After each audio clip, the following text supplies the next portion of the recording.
योग एक्चुअली में है क्या? दिल्ली एनसीआर में रहते हैं तो हमारे यहाँ क्या दिसंबर जनवरी का महीना अभी दिवाली के बाद आएगा तो पॉल्यूशन का एक समय आता है जी। तो कुछ लोग जो हैं वो लोग जब हम चर्चा करते हैं कई बार बातचीत होती है तो वो कहते हैं सर हमने ना अपनी गाड़ी की विंडो खोली और हमें पॉल्यूशन हो। मन वचन और कर्म से तीनों रूप से हम अपने आप को मॉडर्न बनाने की कोशिश में लगे हुए अपने जो धरोहर है उसको भूलते जा रहे हैं, धीरे-धीरे छोड़ रहे हैं।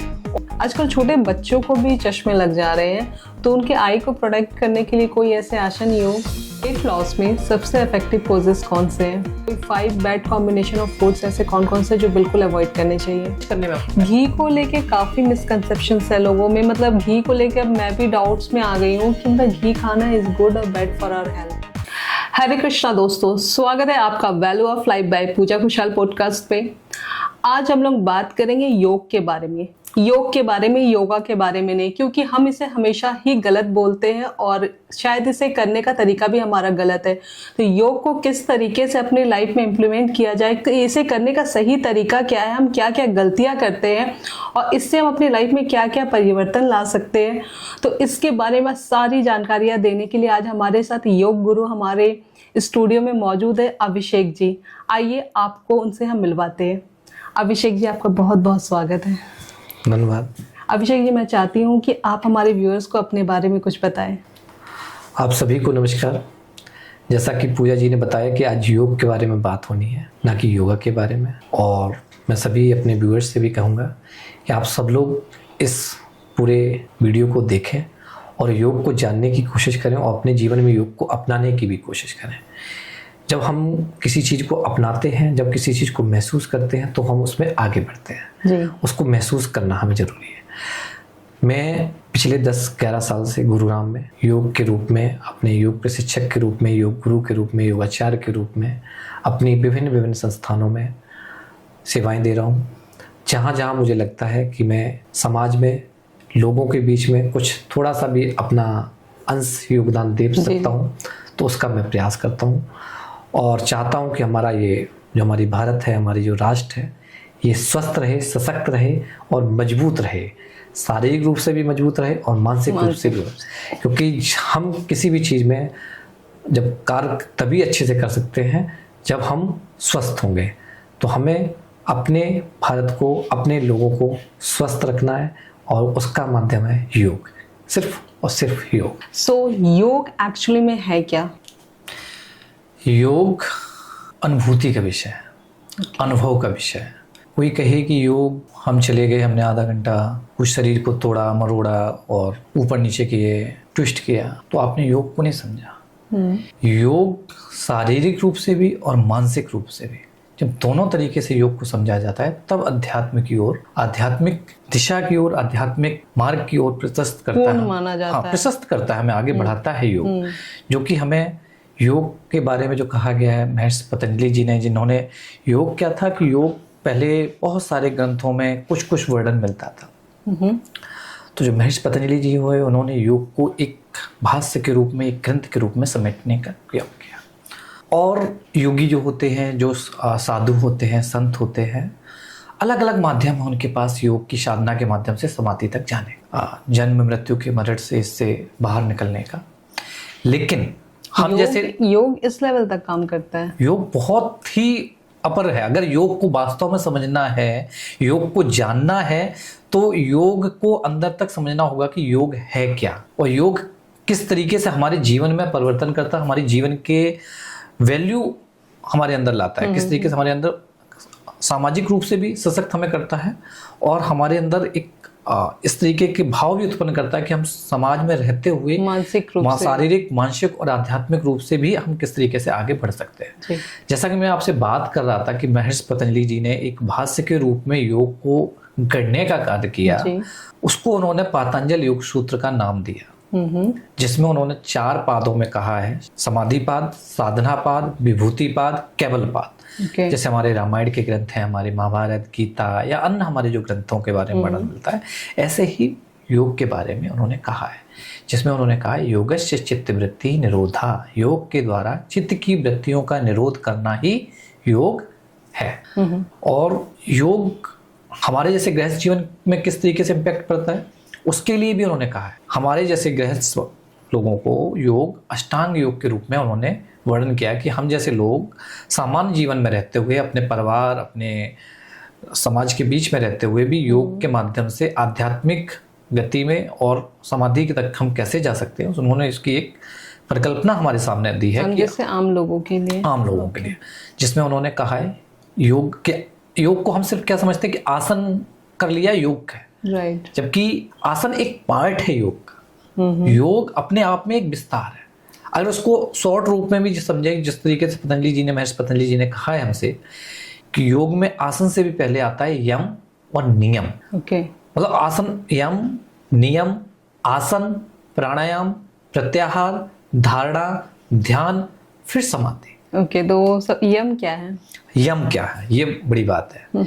यम एक तरीके से हमारे यम को भी उन्होंने 5 तरीकों में माया। यम मतलब अहिंसा पहला, फिर सत्य, अस्तेय, ब्रह्मचर्य, अपरिग्रह। अहिंसा आप समझते हैं, हिंसा ना करना। जी। सत्य भी समझते हैं कि सत्य बोलना, राइट। अस्तेय मतलब चोरी ना कर। ब्रह्मचर्य का मतलब शारीरिक रूप से ही ब्रह्मचर्य का पालन नहीं, शारीरिक और मानसिक दोनों तरीके से आपके मन में भी किसी तरीके का विचार, गलत विचार ना आना ही ब्रह्मचर्य का पालन करना है। अपरिग्रह, किसी दूसरे के द्वारा किए हुए कार्य को अपना करने, या मतलब इस तरीके से भावना भी न लाना कि दूसरा ऊपर की तरीके से। तो ये एक तरीके से है मॉरल एथिक्स। पहले मतलब आप दोष रहित हो जाओ। हाँ बिल्कुल। आप योग के लिए तैयार तो हो जी। योग महर्षि पतंजलि जी ने जब पतंजलि योग सूत्र में कहा है, तो जब 4 पादों में समाधि पाद, साधना पाद, विभूति पाद और केवल पाद की बात की, तो पहला सूत्र ही उन्होंने कहा है अथ योगानुशासनम। अब हम अनुशासन में आते हैं, क्योंकि योग है ही अनुशासन का पूरा। बिल्कुल। अगर आपके अंदर अनुशासन नहीं है तो आपको योग की ABCD नहीं आती है, क्योंकि आपके जीवन का व्यक्तित्व तो आपको देखकर ही, आपका जो सीखने वाले जो आपके विद्यार्थी हैं वो आपको देखकर ही सीखेंगे। बिना डिसिप्लिन में रह नहीं हो सकता है। तो ये पहले तो योग आप में दिखना चाहिए उनको जी। तो यम जो है वो है मोरल एथिक्स जी। ऐसे नियम, ये पर्सनल एथिक्स। मतलब नियम में 5 चीजों की नियम में भी बात की है। उन्होंने कहा है कि आसन करने से पहले हमें इन सब चीजों का पालन करना चाहिए, तब हमें आगे बढ़ना चाहिए। तो नियम में उन्होंने 5 चीजें को, सोच का मतलब शरीर की शुद्धता जी, संतोष, सेटिस्फेक्शन, मतलब हमारे अंदर जो है अच्छा है, जो मिला अच्छा मिला, जो है हमारे साथ वो भी अच्छा है। हमें उसमें संतोष करना चाहिए, हमें उसमें आगे बढ़ना चाहिए जी। और बहुत से लोग क्या होते हैं कि प्रेजेंट को छोड़कर या तो फ्यूचर में या पास्ट में लगे रहते हैं, और जो समय है उसको भी खराब कर देते हैं। जी। तो कम से कम आपके पास आज जो समय है, आज जो आपके पास इतना कुछ आपको मिला है, जो भी मिला है, हर किसी के पास अपना एक अच्छा अनुभव होता है जी। कोई बहुत बड़ा पैसे से है तो इसका मतलब ये नहीं है कि बहुत ज्यादा सुखी है या बहुत ज्यादा खुश है, या कोई बहुत ज्यादा गरीब है तो इसका मतलब ये नहीं है कि वो बहुत दुखी है। वो अपने परिवार के साथ बैठकर 2 रोटी चैन की खा रहा है तो वो सुखी है। संतुष्टि जरूरी है। तो संतोष होना आपके जीवन का सबसे बड़ा कारण होना चाहिए। आप प्रेजेंट में जिए, आप जो इस समय को, जो आपका टाइम है, इसका एंजॉय करें अपने परिवार के साथ, अपने दोस्तों के साथ, अपने समाज के साथ, और उनको आप क्या दे सकते हैं वो भी हम अपने संतोष के साथ, अपने जीवन के साथ, अपने जीवन के मूल्यों के साथ, उनके साथ क्या क्या हम उनको दे सकते हैं उसको भी हमें समझना हो। फिर उन्होंने कहा है तप का मतलब ये नहीं है कि हमें यज्ञ हवन ही करना है तभी हमें तप का मतलब है कि हमें अपने शरीर को इतना मजबूत बनाना। आप योग तभी तो कर पाएंगे, आप साधना बहुत लंबी तभी कर पाएंगे जब आपका शरीर मजबूत होगा। तो शरीर को तपाना, उसमें कहा है किसी भी देश, काले खंड, मतलब आप किसी भी समय हो, किसी भी वायु परिवर्तन में हो। जैसे बहुत से लोग क्या होते हैं कि हमारे यहाँ, जब हम दिल्ली NCR में रहते हैं तो हमारे यहाँ क्या दिसंबर जनवरी का महीना अभी दिवाली के बाद आएगा तो पॉल्यूशन का एक समय आता है जी। तो कुछ लोग जो हैं वो लोग जब हम चर्चा करते हैं, कई बार बातचीत होती है, तो वो कहते हैं सर हमने ना अपनी गाड़ी की विंडो खोली और हमें पॉल्यूशन हो गया जी। क्योंकि उन्होंने अपने शरीर को इस तरीके से बना लिया है। घर में AC, ऑफिस में AC, गाड़ी में AC, बाहर कुछ देखना है। हम माना कि पॉल्यूशन होता है, ऐसा नहीं हम कह रहे, लेकिन अपने शरीर को इतना मजबूत बनाओ कि देखिए आप रोड पे देखिए कितने लोग नहीं खुद को, हाँ मतलब क्योंकि उन्होंने तपाया, उन्होंने उस तरीके से अपने शरीर को ढाला नहीं जी। तो शरीर को तपाना, आप साधना तभी कर सकते हैं जब आपके अंदर शरीर आपका मजबूत होगा। तो शरीर को उस तरीके से बनाना कि बहुत ज्यादा सर्दी हो तब भी शरीर बहुत ज्यादा गर्मी हो तब भी कोई बेचैनी, हाँ, ठीक है चलो, पर जिस स्थिति में है वो सब। फिर आता है स्वाध्याय, ये सबसे जरूरी है और ये हर किसी के जीवन में जरूरी है। क्योंकि स्वाध्याय स्वयं का अध्ययन करना, मतलब अगर हमने अपने जीवन में हम आए, हमने सुबह दोपहर शाम जो हमारे नैतिक कर्तव्य, हमने ऑफिस या खाना या पढ़ाई लिखाई, जो बच्चे स्कूल, अगर हम सिर्फ यही कर रहे हैं और यही करते करते आगे बढ़ते हुए लाइफ को एंड पर हमने अपने आप को जाना क्या, खुद को टाइम नहीं दिया, खुद को समय दिया क्या हमने जाना कि हमारा ये शरीर है, हमें जो ये बहुत प्रभु की कृपा से, ईश्वर की कृपा से हमें जो मनुष्य शरीर मिला है, क्या इसका उपयोग हमने उस तरीके से किया कि हमें जिस तरीके से करना चाहिए। तो ये भी एक समझने की विषय है कि स्वयं का अध्ययन करना, ये जो हमें शरीर मिला है इसका अर्थ क्या है, इसको समझने की भावनाएं क्या हैं, इससे हम क्या कर सकते हैं, लोगों को क्या दे सकते हैं, उसको पहचानना। फिर आता है ईश्वर परिधान, लास्ट। हम जिस भी ईश्वर को मानते हो उसकी आराधना करना, उसमें अपनी निष्ठा रखना। तो आसन, और उससे पहले किसकी बात की, यम और नियम, तब आसन की बात की है मेरे से। तब आसन करिए, फिर आसन के बाद फिर प्राणायाम की बात की है, फिर प्रत्याहार की बात की, फिर धारणा की बात की है, फिर ध्यान की बात की, फिर समाधि तक, जो योग की अंतिम यात्रा है।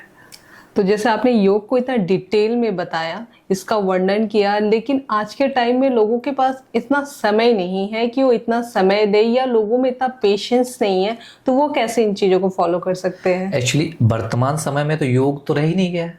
आज आप किसी से भी योग नहीं सुनेंगे, आप योगा सुनेंगे, कोई योग नहीं कहेगा। तो आप इवन योग के क्षेत्र में कार्य करने वाले लोग भी क्या कहते हैं, योगा टीचर या योगा इंस्ट्रक्टर या योगा डे, मतलब इंग्लिश में YOGA है, लेकिन हिंदी में तो योगी है ना। आप किसी भी ग्रंथ में जाएंगे, आपको किसी भी ग्रंथ में आपको योगा नहीं मिलेगा, योगा जैसा ग्रंथ हमारे किसी ग्रंथ में वर्णन ही नहीं। तो योगा जैसे योगा कर्मशु कौशलम, योगा कर्मशु कौशलम, तो उस पे बिंदी है संस्कृत भाषा में, तो योग है ना कि योगा है। तो पहले तो हमें इवन तो आज जो विद्यार्थी भी जो योग पढ़ रहे हैं वो भी योगा क्या कर रहे हैं, BA योगा कर रहे हैं, डिप्लोमा इन योगा कर रहे हैं, उन्हें ही समझना हो। देखिए समाज के लोग तो बाद में योग कहना शुरू करेंगे, जो उस क्षेत्र के लोग हैं उनका दायित्व बनता है, उनकी जिम्मेदारी बनती है कि वो सही बात सही जगह कहें। तो योगा गलत शब्द है, योगा जैसा कोई शब्द ही नहीं है। अच्छा, तो इंग्लिश में योगा है, वो भी YOGA लगता है, बट हिंदी में योग है, साइलेंट है ये। जी। तो आजकल योगा के साथ भी, या मैं योग कहूँ, जैसे मेरे मुंह से भी योगा ही निकल रहा है, तो योग के साथ भी काफी छेड़छाड़ हो रही है पावर योगा के नाम पे, तो इसके बारे में आपकी क्या राय है? देखिए समय के साथ बहुत सारी चीजों में परिवर्तन होता है जी। एक्चुअल में क्या है कि हमारा जो टेक्स्ट है, जो ट्रेडिशनल योगा है, बेनिफिट उसी का है। जब लोग कहते हैं ना कि हमने योग, या आपकी भाषा में कहीं योगा किया, या लोग जो कहते हैं कि योगा किया और हमें कोई रिजल्ट नहीं मिला, उसका कारण ही है क्योंकि जो बेनिफिट्स हैं किसी भी आसन के करने से, जैसे हमने भुजंग आसन किया तो अस्थमा के पेशेंट के लिए अच्छा है, हमने कपालभाति की तो हार्ट के पेशेंट, तो आसन जब आप उसको सही वे में करेंगे तभी तो रिजल्ट आएगा। फिर आप कहते हैं कि यार योगा करने से तो कोई रिजल्ट ही नहीं मिला, उसका कारण ही यही है क्योंकि योग को आप योग की तरह करेंगे, जो टेक्स्ट में है, जो ट्रेडिशनल में है, आप अगर करेंगे तो आपको रिजल्ट जरूर, जो हमारे रूट्स है उसके अकॉर्डिंग आपको करना होगा। आजकल तो power yoga, hot yoga, beer yoga भी चल रहा है, आपको बियर योगा का नाम भी सुना होगा। बियर योगा, हाँ, बियर पी के योगा करना। तो ये तो मतलब देखिए समाज में क्या है कि समाज में परिवर्तन की एक लहर है, जिसको प्लस हर व्यक्ति चाहता है कि अपने आप को कैसे फेमस करें। जैसे आप कुछ डिफरेंट करेंगे तो फेमस होंगे, कुछ नाम होगा। जैसे आपने बियर योग की बात करी, तो बियर पीना या मदिरापान करना हमारे शास्त्रों में बिल्कुल भी निषेध माना गया है। और देखिए योग में तो वैसे ही योग तो 3 गुणों पे चलता है, सत्व गुण, रज गुण, तमस गुण। सत्व, रजस, तमस। सत्व मतलब सात्विक, रज मतलब राजसिक, और तम मतलब तामसिक। जो मदिरापान करते हैं और जो मांस मदिरा खाते हैं और ये जो करते हैं। राजसिक जो आजकल जंक फूड और सब आ जाता है, और योग के लोगों को सात्विक भोजन करना चाहिए, हल्का भोजन करना चाहिए, और उसमें भी मिठास, रसीला, त्वरित भोजन करना चाहिए। ये इसका तो कोई कॉम्बिनेशन ही नहीं हुआ बियर योगा, ये तो नहीं, ये तो सब क्या है कि समाज में होड़ लगी हुई है जी। जैसे आजकल आप कई बार देखते हो, आजकल न्यूज चैनलों में भी होड़ लगी है ब्रेकिंग की। जी। वो मतलब बड़े बड़े प्रतिष्ठित चैनलों में जब इस तरीके से गलत इन्फॉर्मेशन देखता हूं तो मतलब कई बार झंझनाहट होती है कि बिल्कुल, मतलब कि समाज में किस पे करें। विश्वास करें। आप सभी ने देखा होगा, अभी 6 महीने पहले की बात है, हमारे प्रेमानंद जी महाराज वृंदावन के हैं, तो उनके बारे में एक अफवाह चली कि वो अब नहीं रहे। राइट। तो जैसे सोशल मीडिया में हम जैसे नादान लोग डाले जी, तो बात मानते हैं कि चलो जानकारी का अभाव है। प्रतिष्ठित न्यूज चैनलों में ने इस खबर को डाला और इस खबर को चलाया बिना सत्य को वेरीफाई किए। तो ऐसा ही योग में भी है, क्योंकि हर कोई ये चाहता है कि हम अपने आप को कैसे प्रसिद्धि, आजकल सोशल मीडिया में भी यही है कि मतलब हम अपने आप को कुछ भी डिफरेंट गाली, थोड़ी सी गाली, प्रधानमंत्री जी को गाली देंगे तो अपने आप फेमस होंगे, या कुछ ऐसा कहेंगे जो सरकार के कंट्रोवर्शियल हो। तो इस वजह से ये सारी चीजें अपने अपने बेनिफिट्स के लिए, अपने अपने के नाम को बनाने के लिए लोग चीजों समय समय पे लाते हैं। क्योंकि अभी लोगों को पता है कि मोदी जी जब से आया तब से योग हमारा ट्रेंड में आ गया है। ट्रेंड में नहीं आया, मोदी जी ने आने के बाद एक अलग मंत्रालय, आयुष मंत्रालय का निर्माण किया 2014 में जी।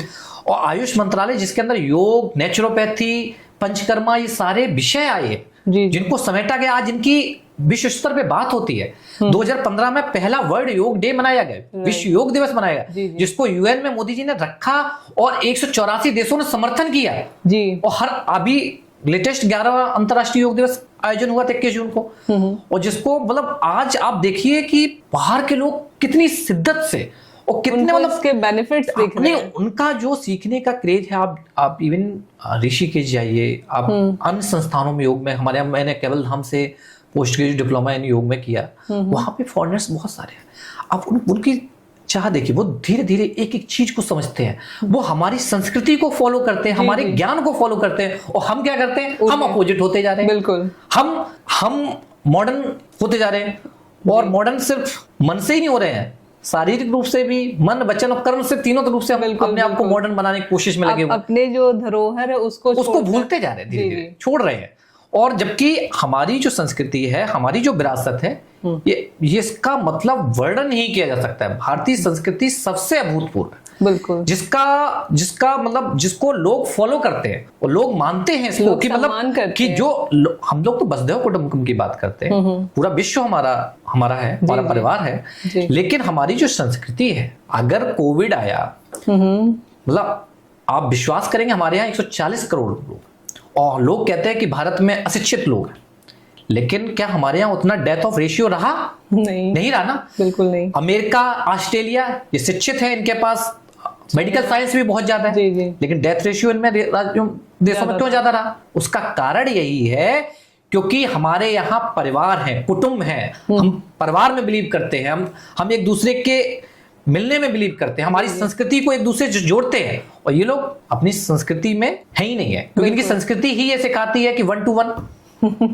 तो जब कोविड था तब इनके पास ना तो कोई हॉस्पिटल था, ना घर में कोई था, ना कोई घर में हेल्प करने के लिए था। इवन लोग कई बार, मतलब विषय थोड़ा हमारा अलग हो जाएगा, मतलब वो राजनीतिक विषय नहीं होना चाहिए, हमारा विषय योग पर होना चाहिए, लेकिन मतलब मैं बात जब चली रही है तो मैं बात करना चाहता हूँ। जब कोविड पीक टाइम में था तो प्रधानमंत्री जी ने आह्वान किया कि हम लोग दीप प्रज्वलित करेंगे और घर आके थाली बजाएंगे, तो लोग उसका आज मजाक उड़ाते हैं। क्या उससे कोरोना को सही करने के लिए नहीं आए थे? ये घर के मुखिया, जो कि हमारे देश के प्रधानमंत्री हैं, उनका अपने लोगों के प्रति प्रेम था, एक उनका विश्वास दिलाने आए थे कि हम आपके साथ खड़े हैं, पूरा परिवार, हमारा विश्व जो हमारा भारत है, हमारा सब एक दूसरे के साथ खड़े हैं, और पूरे भारत के लोगों ने ताली और थाली बजाई, दीपक जलाया, तो उससे कोविड सही करने के, ये होता है मानसिक रूप से मजबूत करने का, क्योंकि व्यक्ति जब मानसिक रूप से कमजोर होता है, योग क्या सिखाता है कि शारीरिक रूप से स्वस्थ आसन के माध्यम से तो होते ही है, लेकिन प्राणायाम के माध्यम से मानसिक रूप से भी अपने आप को मजबूत करते हैं। मुझे भी ये इंसिडेंट याद है कि उस टाइम में घरों में रह के हम सब काफी बोर हो गए थे, लेकिन एनर्जी आई थी, पूरा देश एकदम मतलब उस वातावरण को देख रहा था, एक एनर्जी को देख रहा था कि किस तरीके से पूरा देश एक आह्वान पर, आप समझिए ना, उस व्यक्ति का व्यक्तित्व तो समझिए कि उसके एक आह्वान पर पूरा देश एक साथ ताली बजाने लगा। एग्जैक्टली। तो ये होता है कि हमारे देश का प्रधानमंत्री छोटी छोटी चीजों को नोटिस करता है, बिल्कुल, उनको मानता है। इवन आप बिलीव नहीं करेंगे कि हमारे प्रधानमंत्री जी ने अभी 2 महीने पहले, 3 महीने पहले 4 बार या 5 बार स्टेटमेंट, इवन अपनी मन की बात में उन्होंने कहा कि तेल कम खाइए, आपने भी सुना, जी। सरसों के तेल का कम उपयोग करिए। जी। एक समझिए कि एक प्रधानमंत्री है, वो हमारे लोगों के स्वास्थ्य के बारे में कितना चिंतित है। बिल्कुल।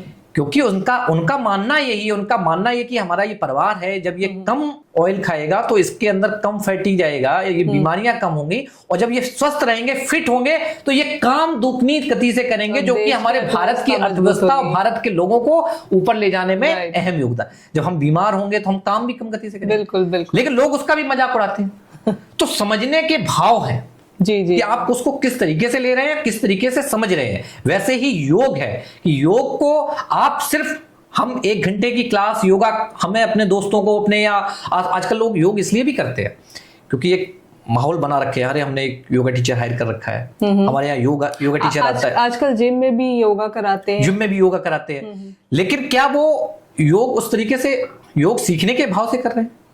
एक्चुअली अगर मैं अपना ही बताऊं तो मैं भी जिम जाती हूँ, तो मैं भी 5-10 मिनट योगा कर लेती हूँ। तो क्या इससे कोई बेनिफिट्स मिलते हैं? बिल्कुल 100%। देखिए, लाभ तो हर किसी का मिलता है। आप चाहे भले भी 10 मिनट करें, लेकिन 10 मिनट आपने योग को पूर्ण मनोभाव से किया या नहीं किया, ये बात निर्भर है। मतलब पूरे अटेंशन के साथ। हाँ, पूरा फोकस आपका योग पर होना चाहिए। उस समय ध्यान आपका सिर्फ योग पर होना चाहिए। आपका शारीरिक रूप से भी और मानसिक रूप से भी आपका पूरा ध्यान योग पर ही होना चाहिए। योगा और मेडिटेशन एक ही कैटेगरी में आता है या दोनों में? दोनों बहुत अंतर। योग अलग है, मेडिटेशन जो ध्यान है वो योग का एक पार्ट है सिर्फ। अच्छा। बट योग पूरा समग्र है, वो आपके पूरे शारीरिक, आपके व्यक्तित्व को, आपके जीवन को बदलता है। ओके, तो मेडिटेशन सिर्फ ध्यान है और योग करने के लिए आपको ध्यान मुद्रा में जाने की आवश्यकता है?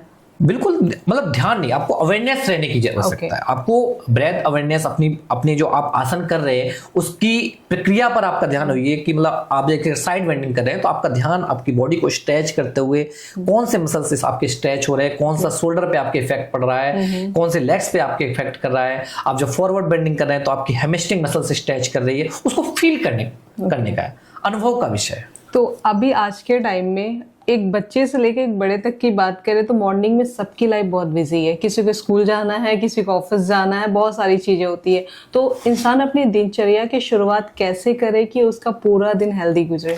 देखिए, सबसे पहले तो अपनी नैतिक क्रियाओं से अगर हम 15-20 मिनट, आधा घंटे भी अगर अपने लिए समय निकालते हैं, वही आई ना स्वाध्याय कि अपने स्वयं के लिए, तो स्वयं के शरीर के स्वस्थ रखने के लिए भी तो हमें कुछ निकालना है ना। अगर आधा घंटे हम समय निकाल के सुबह ही योग करते हैं तो वो सबसे बेटर है कि हमने 15 मिनट आसन कर लिए, 5 मिनट सूर्य नमस्कार कर लिया और 10 मिनट हम प्राणायाम को दे दिया, तो आधे घंटे में आपका रूटीन हो जाएगा। लेकिन वो आपके पूरे दिन की प्रक्रिया को आपको मतलब एनर्जी देगा। लेकिन अगर आप सुबह बाई चांस किसी कारणवश समय नहीं दे पा रहे हैं, तब फिर क्या कर सकते हैं कि आप शाम को जब वापस आए, आप शाम को भी आप योग करेंगे तो आपका जो दिन भर का स्ट्रेस है उसको भी रिलीज करने में भी हेल्पफुल होता है और रात को नींद भी अच्छी आती है। ओके, तो योगा शाम में भी किया जा सकता है। कोई बोलेंगे बस आपका पेट खाली होना चाहिए, 2 घंटे का गैप होना चाहिए, 2-2.5 घंटे का गैप, जिसको हमारे खाने को।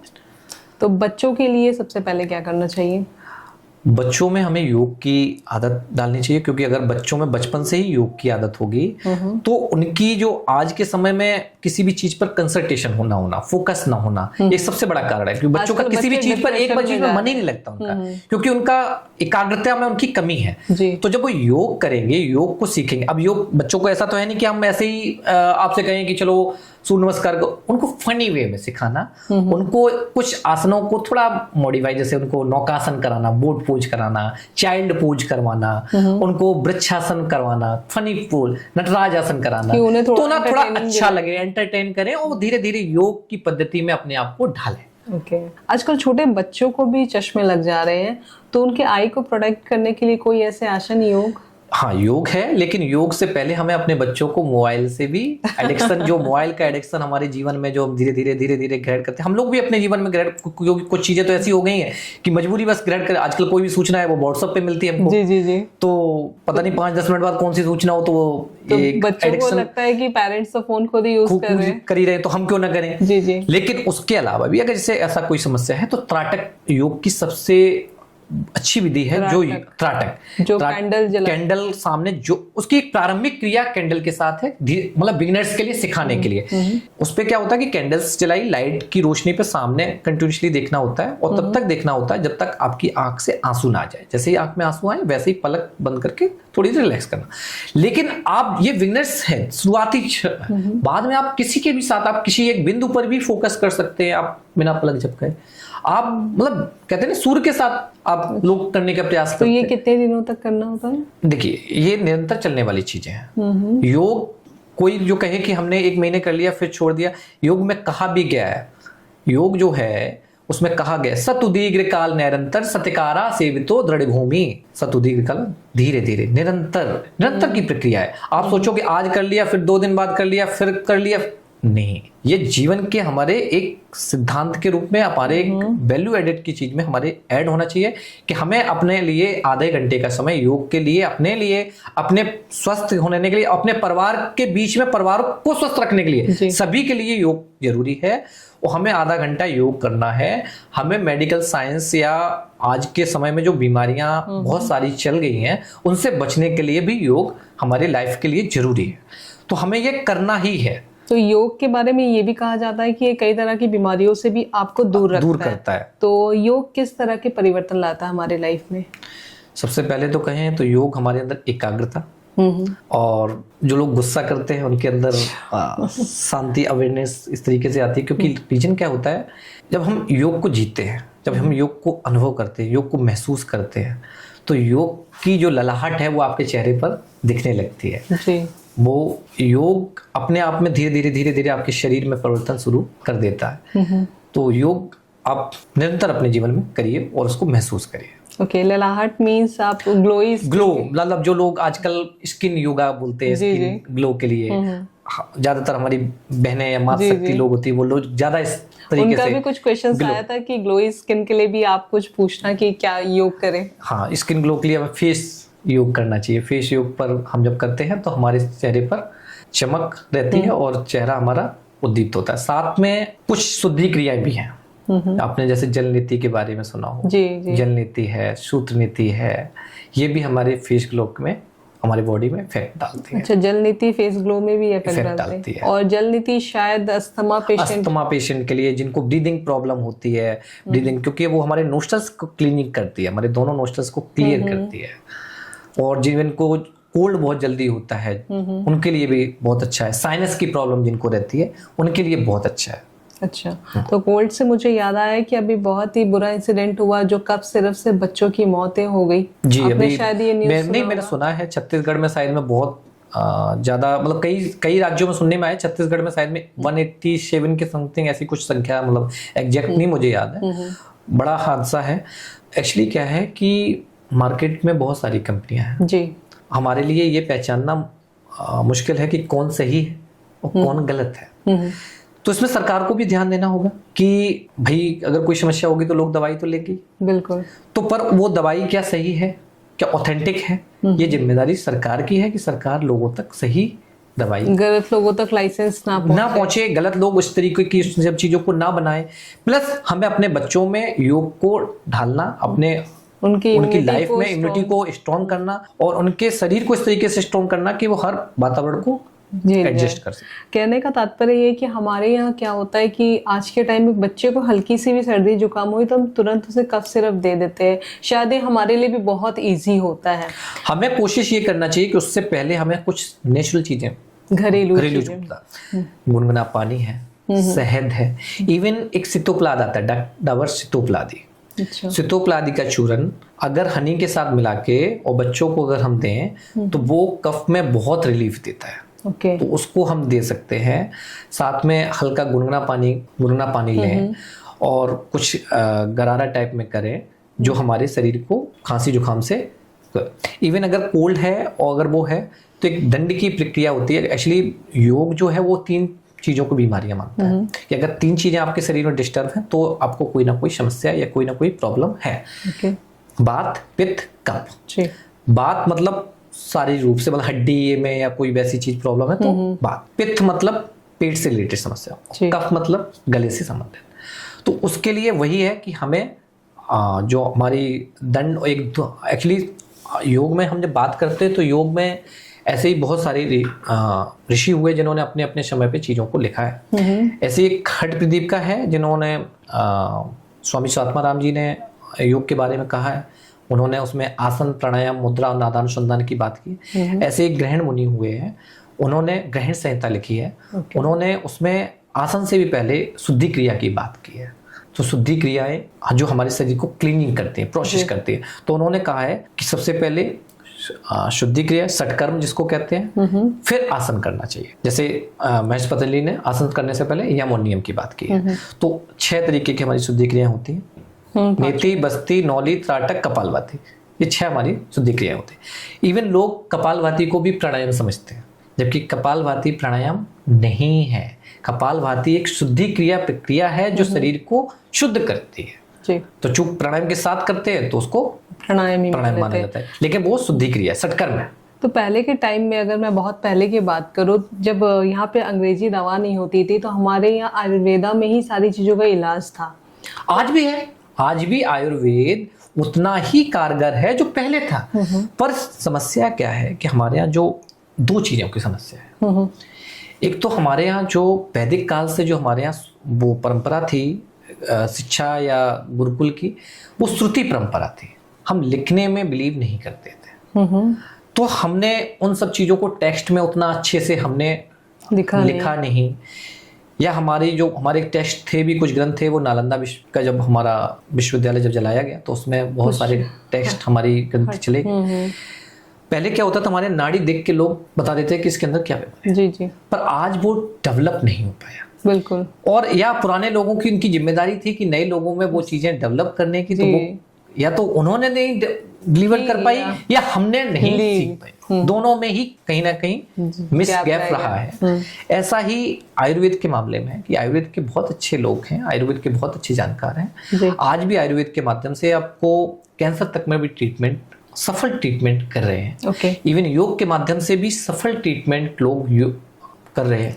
अभी आपने नवजोत सिंह सिद्धू जी का बयान सुना भी होगा कि उन्होंने कैसे घरेलू उपचार और योग के माध्यम से अपनी पत्नी को कैंसर ठीक करा, कैंसर वो भी 3री स्टेज से वापस। तो हम लोग 1 बाय 1 एक बीमारियों पे बात करेंगे जो लोगों के कॉमन प्रॉब्लम्स आजकल हो रहे हैं। योग और आयुर्वेदा की मदद से हम उन्हें कैसे ठीक कर सकते हैं, क्योंकि अंग्रेजी दवाइयाँ कहीं ना कहीं अपना नेगेटिव इम्पैक्ट तो जरूर डालती है।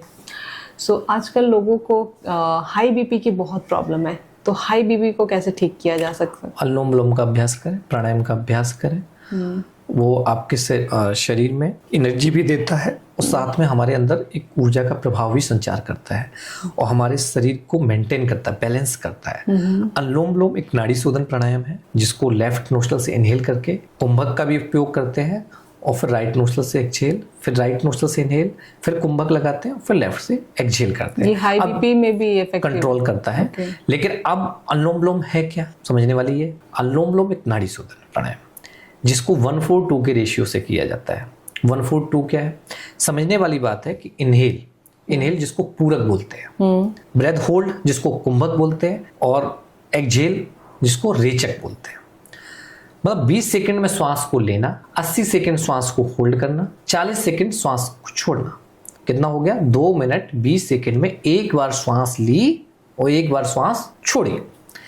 जब हम अब ये भी नहीं कि एक ही बार में पहली दिन हम इस तरीके का प्रयास करने लगे। पहले स्टार्टिंग में हमें 3 महीने तक 4 महीने तक सिर्फ श्वास लेना और सिर्फ श्वास छोड़ना, फिर धीरे धीरे श्वास लेना, 10 सेकंड श्वास लेना, फिर श्वास को होल्ड करना 10 सेकंड, फिर श्वास को धीरे धीरे इसकी गति को बढ़ाना। जब इसको हम फाइनल पोजीशन पे 1:2 के पहुंचते हैं तो इसमें क्या होता है कि हमारी शरीर की जो 1 मिनट में श्वास जो आती है वो 14 से 15 बार हर किसी की, या 13 से 14 बार हम श्वास लेते हैं, छोड़ते हैं।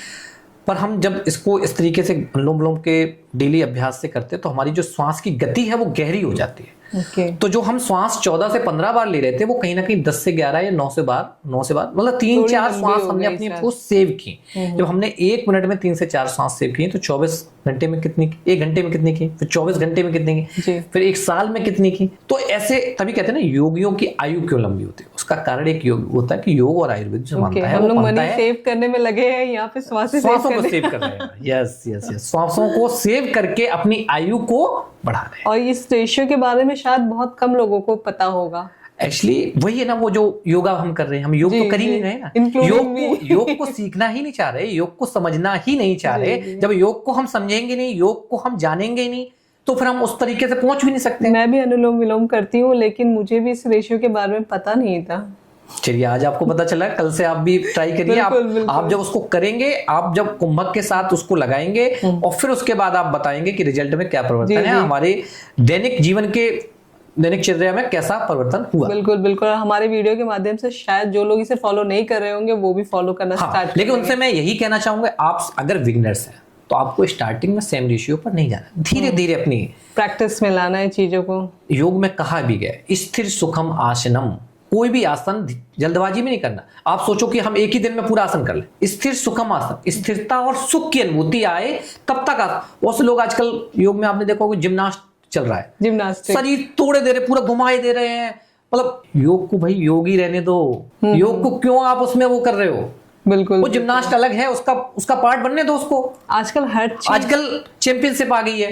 अब योग के जो विद्यार्थी थे पहले योग सीखते थे योग सीखने के लिए, आजकल वो सीख रहे हैं कि हमें चैंपियनशिप में भाग लेना है। शरीर को तोड़े दे रहे हैं, बाद में अगले प्रॉब्लम लेके आते, सर हमारे L4 में प्रॉब्लम, हमारे कमर में दर्द हो रही है, हमारे पैर में प्रॉब्लम हो रही है, हमारी गर्दन में दर्द हो रहा है। गलत तरीके से किया, क्योंकि वो इस तरीके से कर ही रहे हैं, क्योंकि वो योग को तोड़ मरोड़ के कर रहे हैं। ऐसे प्राणायाम में कहा है तस्मिन् सति श्वास प्रश्वास योगर्त गति विच्छेदा प्राणायाम, श्वास प्रश्वास पर ध्यान देना, श्वास की गति को बढ़ाना, यही। ओके, तो आपने जैसे बताया कि आपने डिप्लोमा किया है, तो इसका पहले मुझे ये जानना है कि आपका रीजन क्या था योग में जाने का।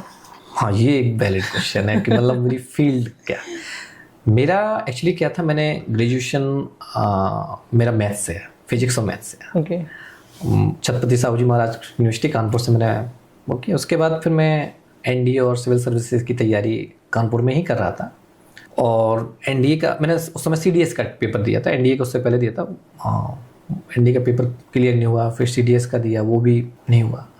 हम और अन्य बैंकिंग में महिंद्रा सर एक कोचिंग सेंटर वहाँ पे, वो हम उससे तैयारी कर रहे थे बैंकिंग की, और मतलब उस तरीके से सिविल सर्विस की तैयारी कर रहे थे। और हालांकि जाने का सपना तो मेरा मतलब एक होता है आर्मी में, इस टाइप की जाने का सपना था।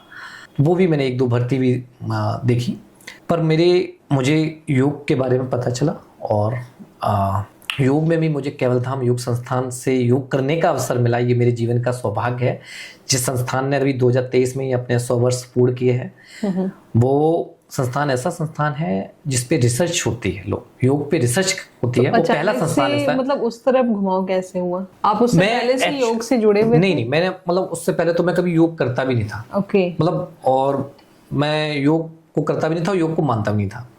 मतलब ये भी था, मैं योग को मानता, जैसे टीवी में कभी चैनल में योग आ जाता तो मैं जल्दी से हटाता, कहीं घर वाले टीवी चैनल लगा नहीं रहने दे योग। अच्छा, ऐसा इस तरीके का था कि मतलब बाई चांस वो लोग कहेंगे नहीं लगा रहने दो, हम देख रहे हैं, तो इतनी जल्दी हटाता था कि उन्हें पता भी नहीं चले, बाई चांस गलती से चैनल में आ जाता। हम तो ऐसे करने गए थे बस। वो कहते हैं ना कि जब कुछ नहीं होता है तो चलो कुछ रिफ्रेश होके आते हैं। तो लोनावला में एक तो केवलधाम योग संस्थान है, हिल स्टेशन है, तो हम तो गए थे अपने आप को रिफ्रेश करने। पर उस संस्थान ने मेरे जीवन के मूल्यों को बदला। और पहले मुझे गुस्सा भी बहुत आता था। बहुत गुस्सा आता था, मतलब छोटी छोटी बातों पे चिड़चिड़ापन था, और किसी को भी पीट देता था, किसी को भी कुछ भी कर देता था। देख के लगता नहीं कि आप इतना एग्रेसिव होते होंगे कभी? उस समय था, पर वो योग में आने के बाद मेरे जीवन में परिवर्तन हुआ कि योग ने मेरे जीवन के कई सारे मूल्यों को, मेरी फैमिली मेरी इस चीज से बहुत खुश है कि मतलब मेरे अंदर कुछ वैल्यूज और उस तरीके की चीजें आई जो मुझे योग ने दी। केवलधाम से मैंने बहुत कुछ सीखा। मैंने केवलधाम से पोस्ट ग्रेजुएट डिप्लोमा इन योग में किया। उसके बाद फिर मैंने उत्तराखंड संस्कृत यूनिवर्सिटी से फिर मैंने मास्टर्स योग में किया। और फिर 2015 से 10 सालों से मैं गुड़गांव में ही मैं कोर्स डिप्लोमा करने के बाद केवलधाम से फिर मैं गुड़गांव आकर शिफ्ट हुआ। और अभी मुझे 28 जून 2025 को 10 साल पूर्ण हुए, 11वें साल में मैं चल रहा हूँ।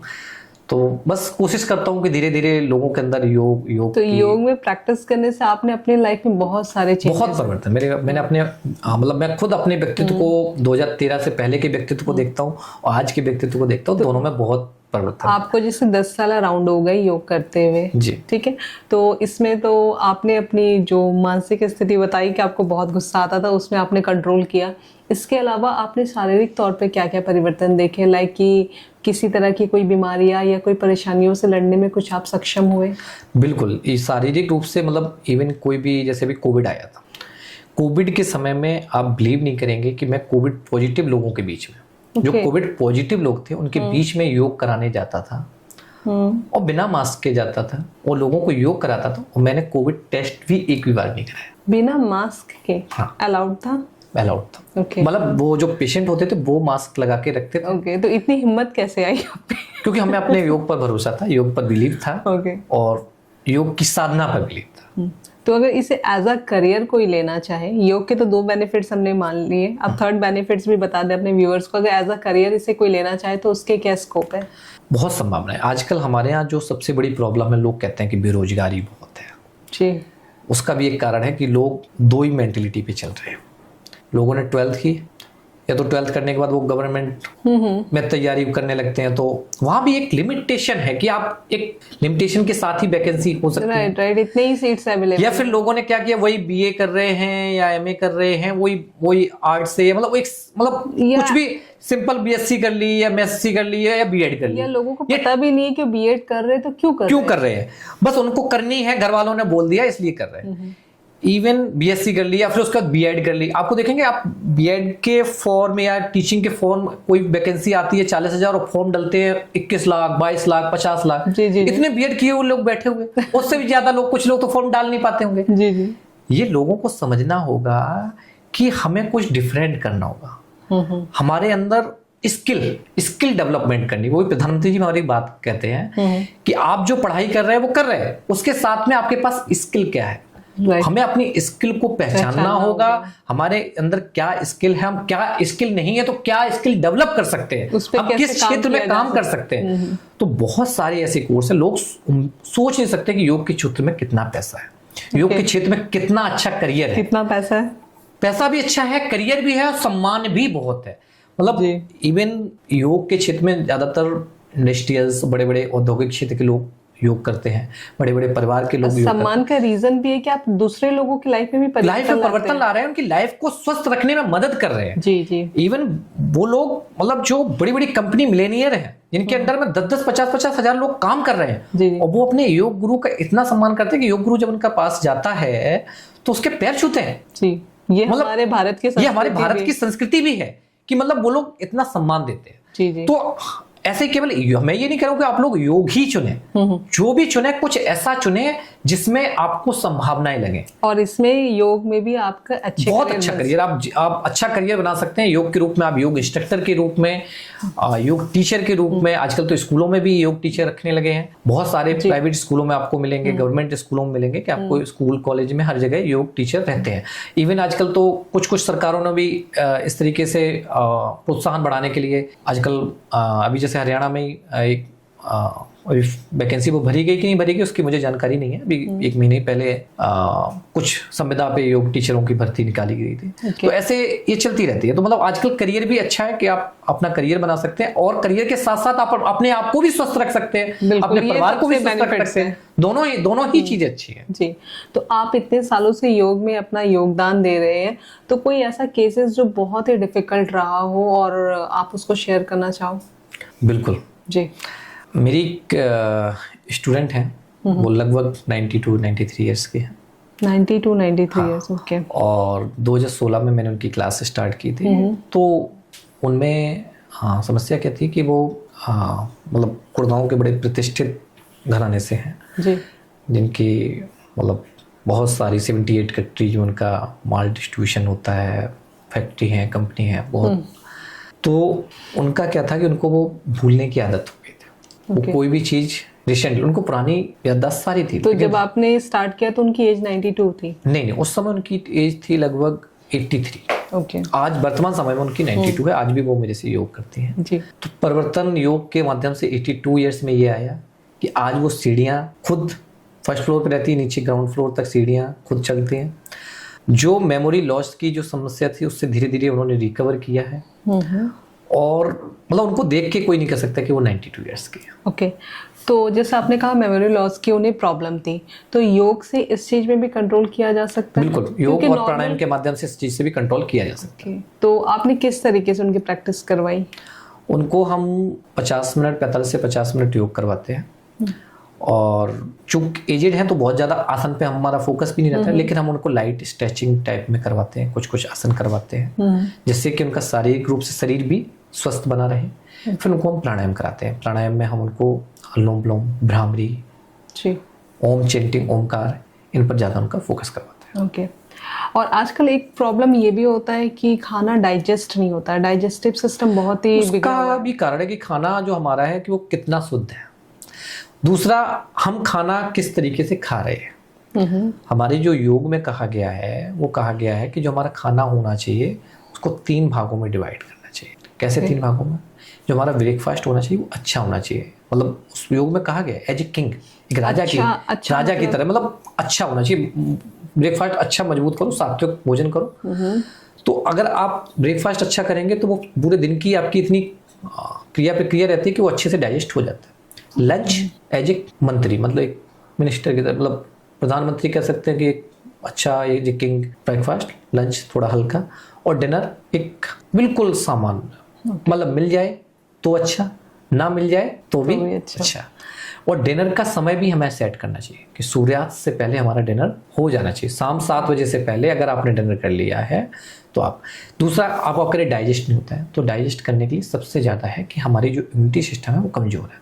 हमारी जो जठरार्क अग्नि है वो प्रदीप्त नहीं होती है, जिससे हमारा जो खाने को डाइजेस्ट करती है। तो उसके लिए हमें ये करना होगा कि हमें एक तो खाना खाने के बाद पानी नहीं पीना है, कम से कम आधे घंटे बाद खाना खाने के बाद पानी पीना है, और खाना खाने के 15 मिनट तक हमें कम से कम वज्रासन में बैठना है। आप 15 मिनट डेली वज्रासन में बैठेंगे खाना खाने के बाद शाम को, तो आपका खाना बहुत अच्छा डाइजेस्ट। ओके, तो 1 बाय 1 इस पे आते हैं। ब्रेकफास्ट से स्टार्ट करते हैं। जैसे आपने कहा कि राजा की तरह खाना होना चाहिए, तो इसमें ब्रेकफास्ट में हमें क्या अवॉइड करना चाहिए? ऑयली, मतलब ऑयली चीज़ हमें अवॉइड करनी चाहिए। हल्का खाना ब्रेकफास्ट होना, मतलब अच्छा हो लेकिन ज़्यादा ऑयली नहीं। ओके, जैसे तो कि ब्रेकफास्ट में आप दलिया बनवाओ, खिचड़ी लो, आप मतलब मजबूत अच्छे से खाओ, लेकिन उसमें कैलोरी अच्छा होना चाहिए। ओके, तो ब्रेकफास्ट में ये भी कहा जाता है कि या तो आप ब्रेकफास्ट कर लो, कुछ मील ले लो, या तो आप फ्रूट्स ले लो, और कुछ लोग दोनों ही लेते हैं। देखिए, ब्रेकफास्ट में खाली पेट कहते हैं फ्रूट्स नहीं लेने चाहिए। पहले कुछ खा लो, उसके बाद फ्रूट्स 1 घंटे बाद आप ले लें, या शाम को 3-4 बजे फिर फ्रूट्स ले लें। आपको खाली पेट फ्रूट्स नहीं, जैसे कि आपने कहा कि खाना खाने के बाद फ्रूट्स खाना चाहिए, तो मुझे खाना खाने के बाद नहीं, मतलब ब्रेकफास्ट के बाद। खाना तो लंच हो गया, ब्रेकफास्ट के बाद, हाँ, वो भी तुरंत नहीं, थोड़ी बहुत 1-1.5 घंटे के बाद थोड़ा। और मुझे एक ऐसी वीडियो याद आ रही कि मैं रैंडमली अपना फोन चला रही थी, जिसमें बताया जा रहा था कि खाना खाने के पहले फ्रूट्स खाना चाहिए, खाना खाने के बाद फ्रूट्स नहीं खाना चाहिए, चाहे ब्रेकफास्ट हो चाहे कुछ हो। तो नहीं, ये तो देखिए बहुत सारे लोग मिलेंगे, अपनी अपनी एक लोगों की एक पद्धति होती है। मैंने जितना योग को समझा है, योग को पढ़ा है, योग को जाना है, या लोगों को समझा है, तो उसमें ये कि फ्रूट्स, कोई भी फ्रूट्स हो, खाली पेट नहीं खाना चाहिए, अवॉइड करना चाहिए। तो कुछ थोड़ा बहुत कुछ लो पहले, उसके बाद आप फ्रूट्स ले सकते हैं।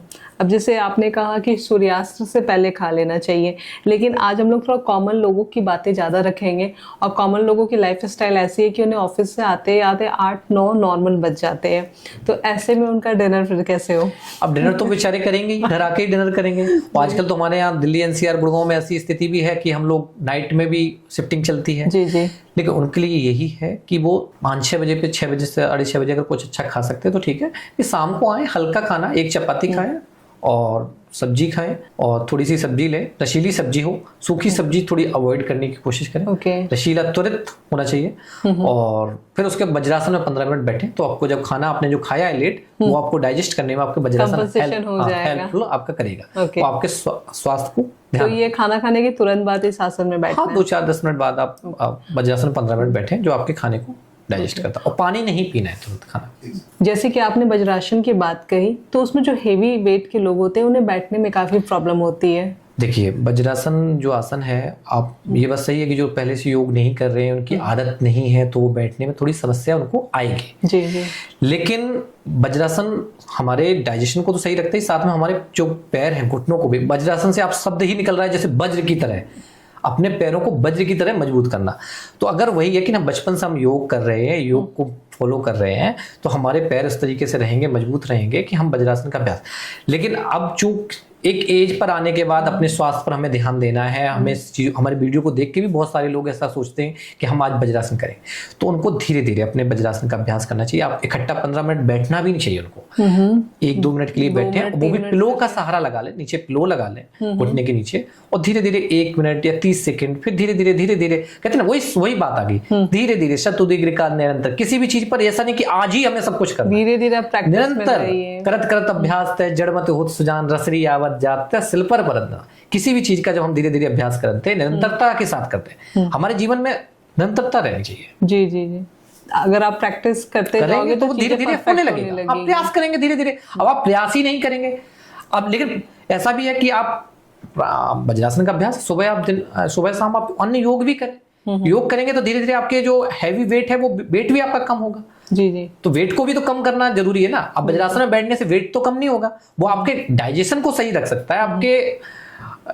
इम्यूनिटी सिस्टम को बेटर कर सकता है, लेकिन आपके खाने को डाइजेस्ट कर सकता है, लेकिन वज्रासन आपको वेट लॉस नहीं कर सकता। तो उसके लिए हमें वेट लॉस के लिए भी हमें योग की तरफ जाना चाहिए, आसन करने चाहिए, सूर्य नमस्कार का अभ्यास करना चाहिए। जैसे आपने सूर्य नमस्कार की भी बात कही और कहा कि निरंतर आपको अभ्यास करना चाहिए, लेकिन कई लोगों को मैंने सूर्य नमस्कार ऐसे करते हुए देखा है कि वो बहुत फास्ट करना है, उन्हें काउंटिंग के हिसाब से करना है कि मुझे 20-30 बहुत फास्ट करना। तो सूर्य नमस्कार करने का सही तरीका क्या है?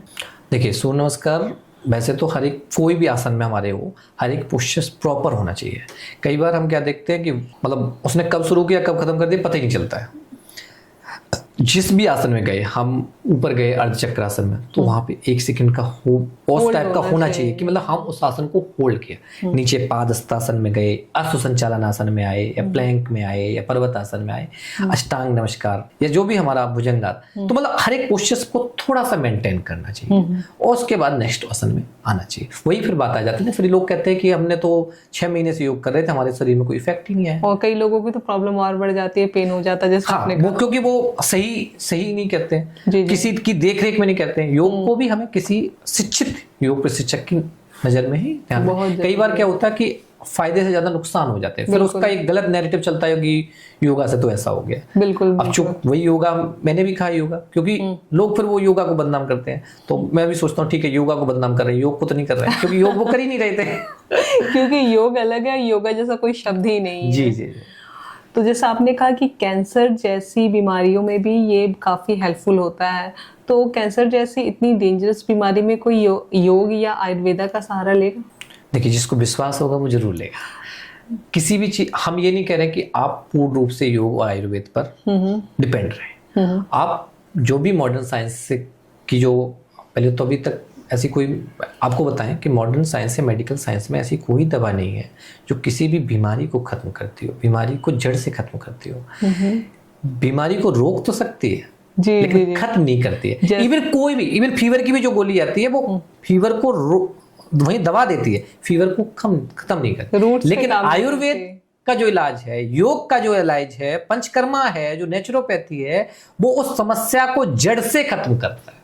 कहाँ से शुरुआत हो रही है, उसकी जड़ खत्म करता है। जी जी। तो उसके लिए तो हमें अपने पुराने, आप उसको भी करिए, मैं ये नहीं करूँगा आप मॉडर्न साइंस का उपयोग ना करें, आप मॉडर्न साइंस का भी उपयोग करें, साथ में आप अपनी नैतिक जो हमारी धरोहर है, जो हमारी इतनी बड़ी विरासत है, जी जी, इसको भी हम आगे बढ़ाएं और वो अपने जीवन में लाएं। वो आपके जीवन में लोगों के अंदर बहुत डर आ जाता है इतनी बड़ी बीमारी का नाम सुनकर भी। तो लोग, देखिए, कैंसर जैसी बीमारी में सबसे ज्यादा तो है कि आपके अंदर हौसला होना चाहिए, विश्वास होना चाहिए कि कुछ नहीं है, सिर्फ नाम है। आप अगर कॉन्फिडेंस रहेंगे तो आप उससे जरूर जीतेंगे। सबसे बड़ी बात है कॉन्फिडेंस, और वो आपको योग सिखाता है। योग आपके अंदर कॉन्फिडेंस पैदा करता है। जी। तो इसमें आप लोग, जैसे जिसको कैंसर की प्रॉब्लम हो जाए, तो किस तरीके से उसका इलाज संभव है? उसके फिर नेचुरोपैथी के कई सारे ट्रीटमेंट होते हैं जो उसको करवाए जाते हैं। साथ में योग के कुछ अभ्यास आसन है, कुछ प्राणायाम है, जिनका निरंतर अभ्यास उनके जीवन में लाया जाता है, जिससे वो धीरे धीरे परिवर्तन उनके शरीर में आने शुरू हो जाता है। ऐसा कोई सक्सेसफुल रिजल्ट है जो मिला है अभी तक में?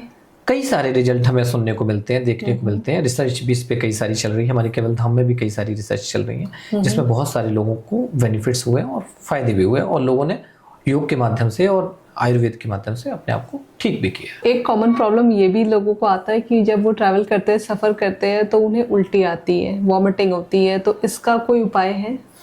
बिल्कुल है। अगर वो जैसे हमने कहा ना कि हमारी एक धोती क्रिया होती है, अगर उसको वो करते हैं, साथ में अनुलोम विलोम कुंभक के साथ लगाते हैं और ब्रेथ, जब उनको उल्टी आने वाली होती है तो उस समय थोड़ा सा अपनी ब्रेथ पर फोकस करके श्वास को अगर रोकते हैं तो वो जो उल्टी की प्रक्रिया है वो रुक जाती है। ओके, मतलब जब उनको ऐसा फील हो रहा है तो बस थोड़ा सा श्वास पे सजग हो जाएं और ध्यान वहां से हटाकर श्वास पर सिर्फ लगा दें, माइंड को डाइवर्ट कर दें।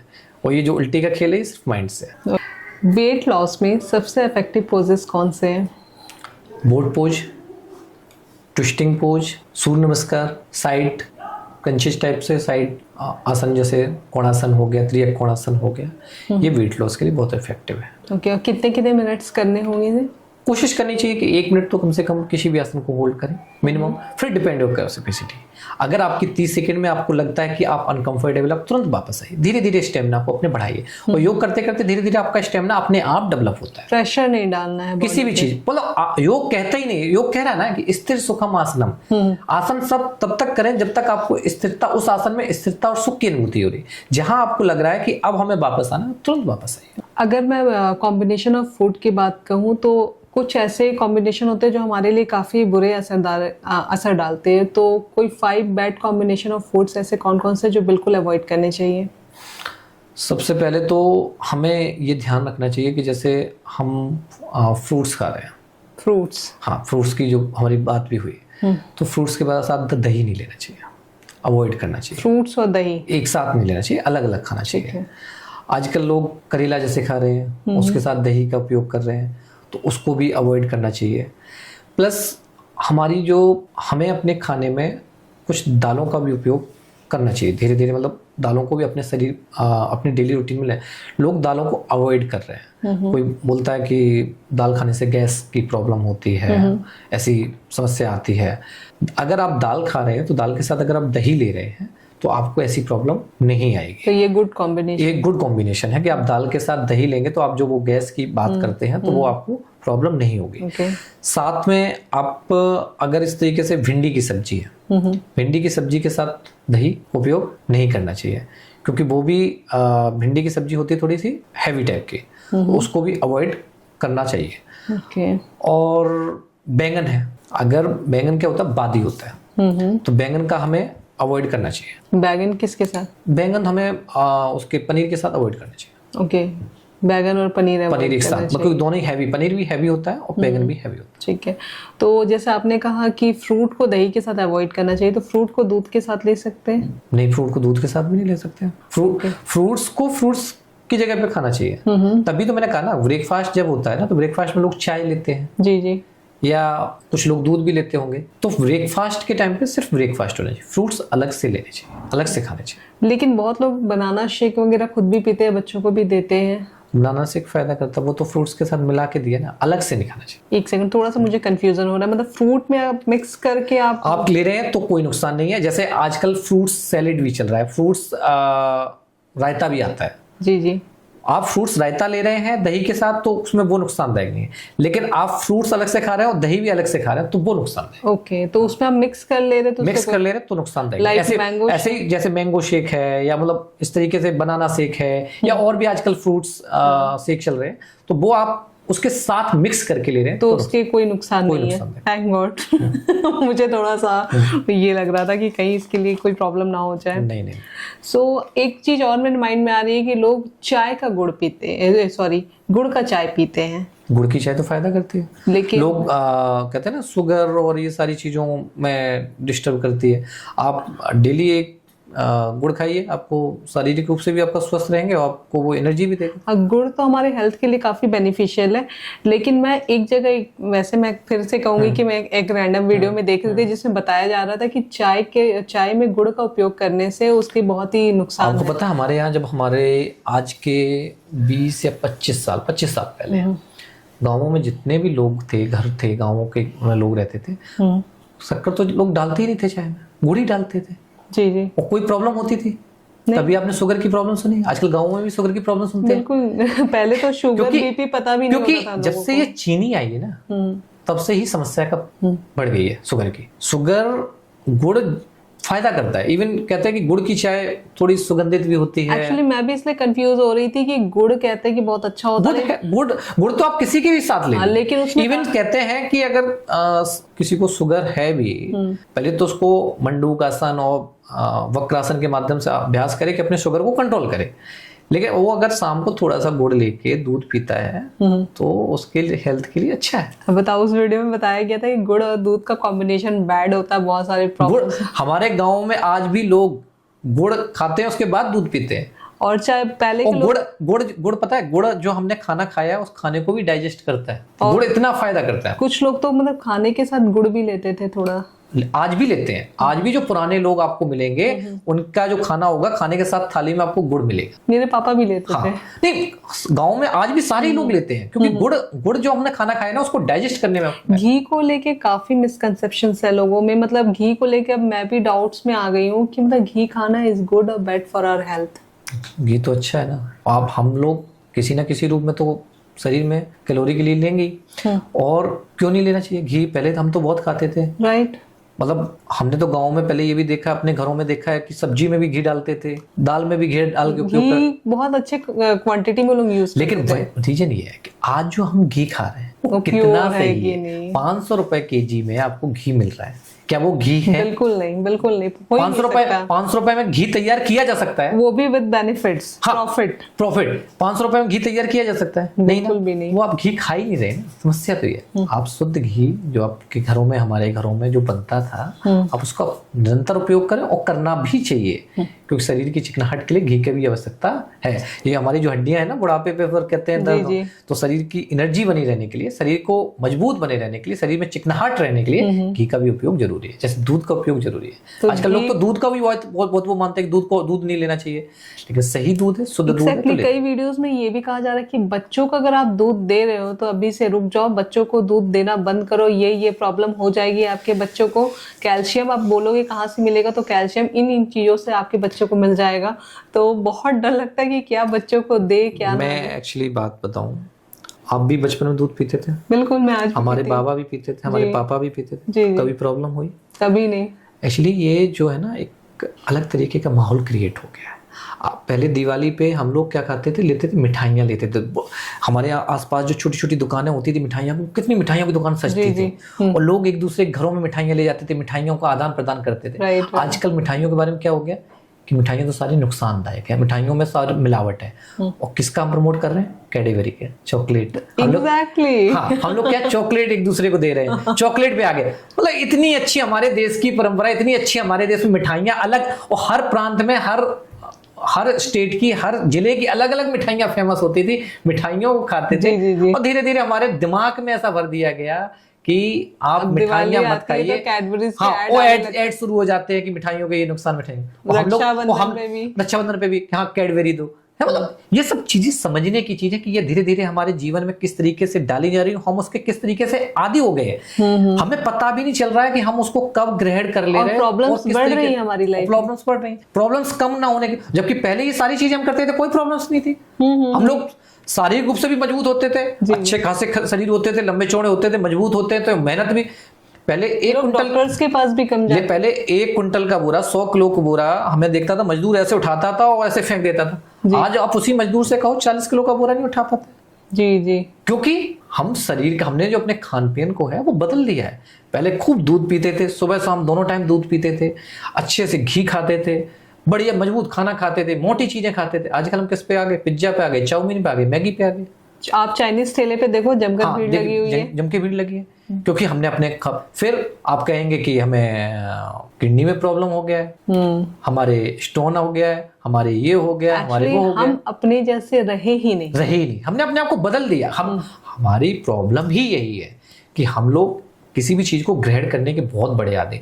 हमने पाश्चात्य संस्कृति को इतना ग्रहण किया, हमें लगता है कि वही मॉडर्न, वही सब कुछ है। इवन अगर मैं कहीं जाऊं, कुर्ता पहन के जाऊं, कुर्ता पैजामा, और मैं मतलब जिस एज में हूं, तो लोग कहते हैं कैसा बंदा है, मतलब इसके अंदर कोई लाइफ को लेके मैनर नहीं है, इसके अंदर मतलब आजकल पिछड़ी हुई संस्कृति से कहा मतलब उस तरीके से लोग कमेंट करते हैं। पर हमारे देश की संस्कृति तो कुर्ता पैजामा ही थी। बिल्कुल।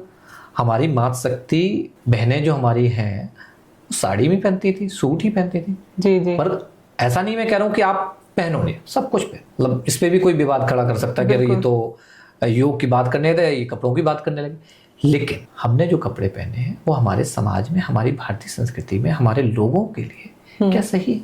देखिए, दूसरों की नजरें आपको देख के क्या कह रही हैं उससे बने। हम अपने में क्या उस चीज को पहनकर अपनी खुद में सेटिस्फाइड, मॉडर्न दिखने के लिए अपना सलीका कभी नहीं भूलना चाहिए। हमें अपनी संस्कृति का, हमें अपने समाज का, हमें अपने परिवार का ध्यान रखना होगा।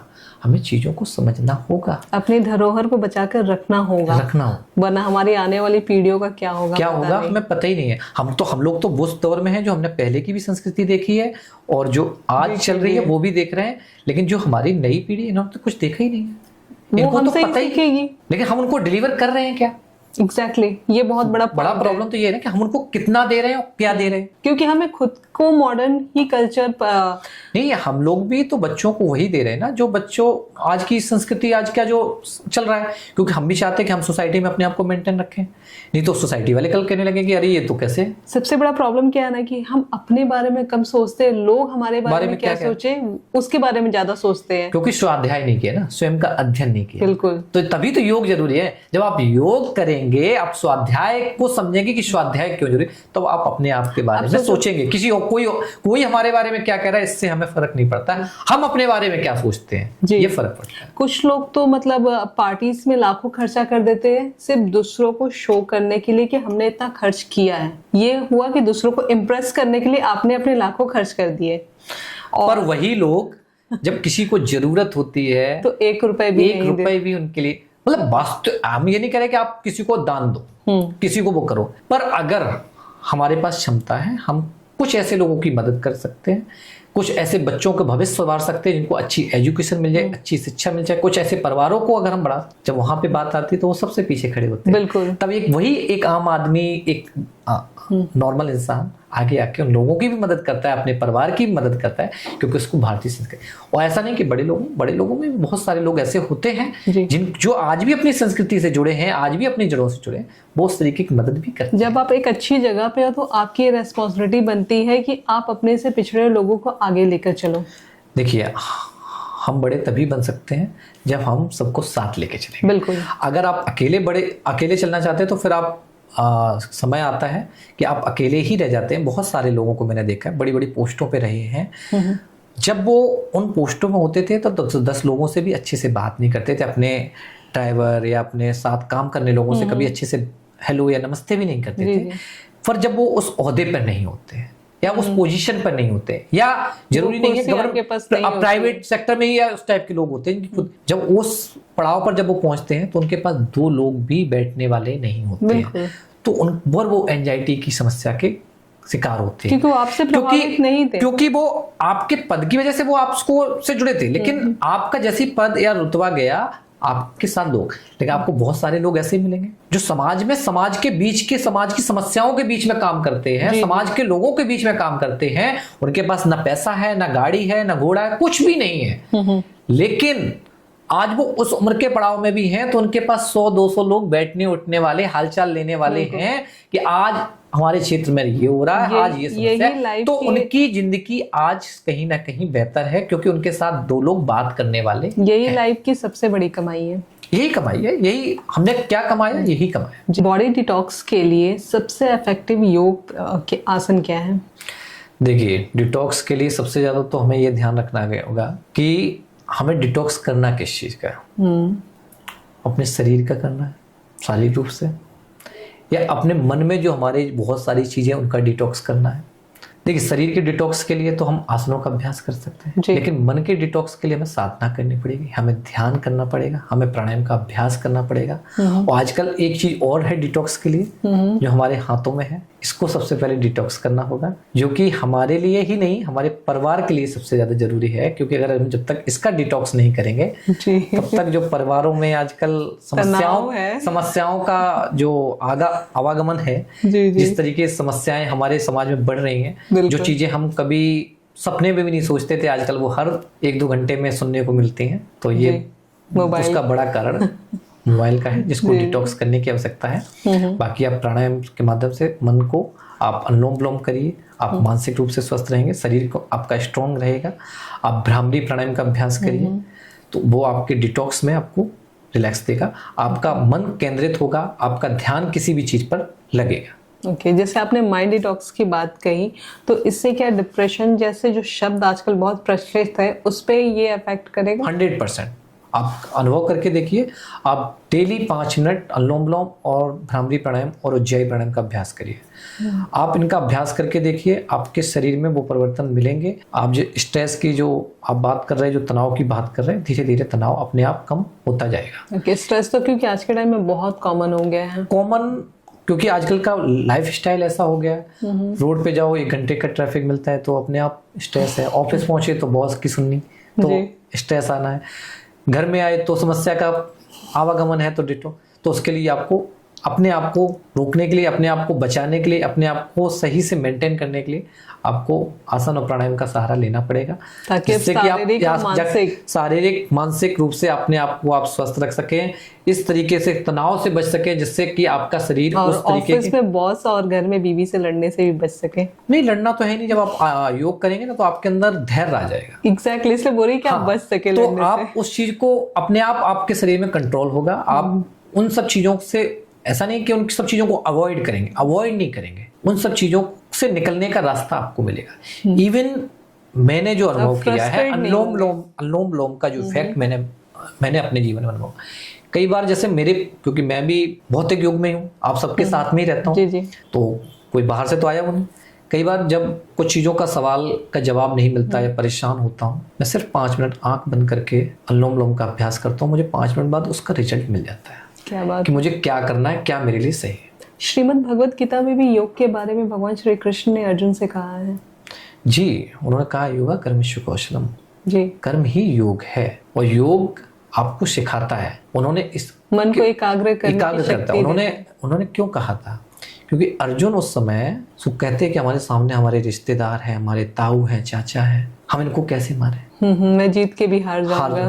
तब उन्होंने बताया कि आप अपना कर्म कीजिए, क्योंकि ये जो आप जिस युद्ध को आप लड़ रहे हैं, ये आप अपने लिए नहीं लड़ रहे, ये आने वाली युग के लिए लड़ रहे हैं। आप आने वाले युग के लिए क्या उदाहरण इसका समझने की चीज है। आजकल के टाइम में लोगों में संवेदनशीलताएं कम हो रही है। कहीं भी कोई भी इंसिडेंट होता है तो लोग उनसे उनकी प्रॉब्लम जानने के बजाय, उनकी हेल्प करने के बजाय, आप देखोगे कि लोग वीडियोस बना रहे हैं या हंस रहे हैं या मजे ले रहे हैं। तो लोग कैसे इतने कठोर होते जा रहे हैं? क्योंकि इसका भी एक बड़ा कारण है। पहले हम परिवार जो होते थे एक ही कर होते थे, कुटुंब होते, एक साथ पूरा परिवार रहता था जी।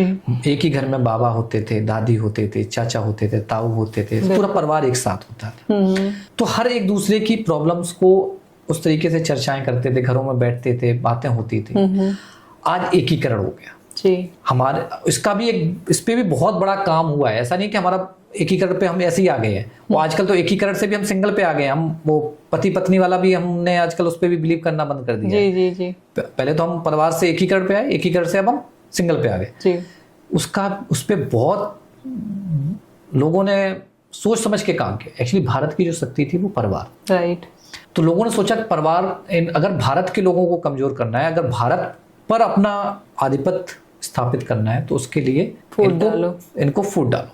तो उन्होंने ये विश्वास दिलाया कि परिवार में रहने से बहुत सारे नुकसान है, और वो बहुत सारी बातों को उन्होंने धीरे धीरे, हम परिवार से फ्रीडम नहीं है, ऐसा है वैसा है, मतलब ग्रोथ नहीं होती है, परिवार हमें आगे बढ़ने से रोकता है। परिवार हमें एक दूसरे की हेल्प करता था, वो हमें सिखाता था, हम लोग एक दूसरे की मदद करते थे। हमारे मतलब इवन पहले क्या होता था कि जिस गांव में कोई बच्चा रहता था, अगर वो कोई गलत काम कर रहा है, अगर कोई दूर से भी कोई निकल रहा है, तो वो छुप जाता था, या वो हो जाता था कि अरे ये जाके गांव में घर पे कहने, या हो सकता है ये हमें डांटे, यहीं पे मारे। लोगों के अंदर डर था।